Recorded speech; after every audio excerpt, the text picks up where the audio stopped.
শুষ্ক মৌসুমের আগেই যমুনা নদীর নগরবাড়ি নৌবন্দরে দেখা দিয়েছে তীব্র নাব্য সংকট।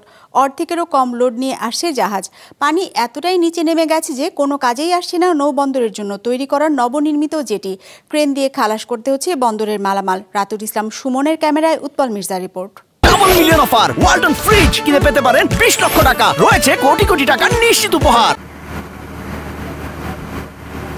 নগরবাড়িতে নির্মাণাধীন আধুনিক একটি নৌবন্দরের জন্য তৈরি করা হয়েছে কংক্রিটের এই জেটি।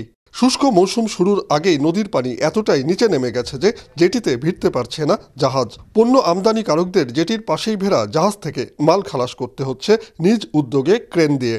ফলে বন্দরের নবনির্মিত জেটি আদৌ কোনো কাজে আসবে কিনা তা নিয়েই প্রশ্ন তুলেছেন আমদানিকারকরা। পানির নিচে নামে গেছে আর পোর্টটা উপরে অনেক গভীর। ক্রেন ছাড়া দিতে এখানে মাল উঠানো লেবারে কোনো কাজ আসবে না। ডিজার সবসময় লাগানো থাকতে হবে। ডিজার যত পরিষ্কার থাকবে, গভীর থাকবে, এত আমদানি বেশি আসবে। ডিজারে যদি আমাদের মালগুলা কাটায় আনানোর ব্যবস্থা থাকে, আপনার সরাসরি জাহাজটা আমাদের ঘাটে আসলে আমাদের কস্টিংটা কম হবে।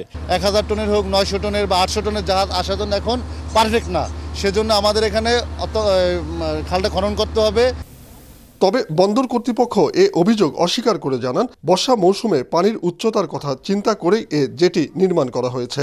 আমাদের যে জেটিটা যে বৈজ্ঞানিকভাবে যে হাইটে হওয়ার কথা সেটা সঠিকভাবে করা হয়েছে রেখে। কারণ আপনি বর্ষাকালে যখন আসবে আবার দেখবেন যে সেটা পানি আবার ফুলে ফেপে একেবারে লেভেল হয়ে যাচ্ছে আর কি। তো তখন দেখা যাবে আবার জাহাজ অনেক উপরে চলে যাবে জেটির। শুষ্ক মৌসুম শুরুর আগেই নৌ চ্যানেলের এমন বেহাল দশা নজিরবিহীন বলেও মনে করেন স্থানীয়রা।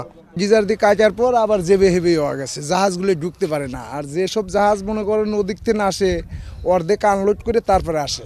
পানি যদি না থাকে তাহলে তো যে কোনো সময় বন্ধ হয়ে যাবে এই বন্দর। এখনই মনে করেন যে শুকনো মৌসুম আসে নাই, পানি নেই, জাহাজ ঢুকতে পারতেছে না, ঘুরতে পারতেছে না। তবে বন্দর কর্তৃপক্ষ জানান, একটি ড্রেজার ইতিমধ্যেই নগরবাড়ির উদ্দেশ্যে রওনা হয়েছে, যেটি নদীর নাব্যতা রক্ষায় সার্বক্ষণিক ড্রেজিংয়ের কাজ করবে। শীতকালে বা শুষ্ক মৌসুমে অনেক নাব্যতা সংকট থাকে। আমাদের সেইভাবে আমরা পরিকল্পনা নিয়েছি আমাদের ড্রেজিং বিভাগ থেকে। আমাদের একটি ড্রেজার, কর্ণফুলী ড্রেজার, যেটি আজকের মধ্যেই সেটা এখানে নিয়োজিত হওয়ার কথা রয়েছে এবং আরও একটি ড্রেজার আসবে অল্প কিছুদিনের মধ্যেই। নগরবাড়ি নৌবন্দর সচল রাখতে যমুনা নদীর নাব্যতা সংকট রোধে প্রয়োজনীয় ব্যবস্থা গ্রহণের দাবি স্থানীয় আমদানিকারকদের। উৎপল মির্জা, বিজনেস রিপোর্ট, মাছরাঙা টেলিভিশন।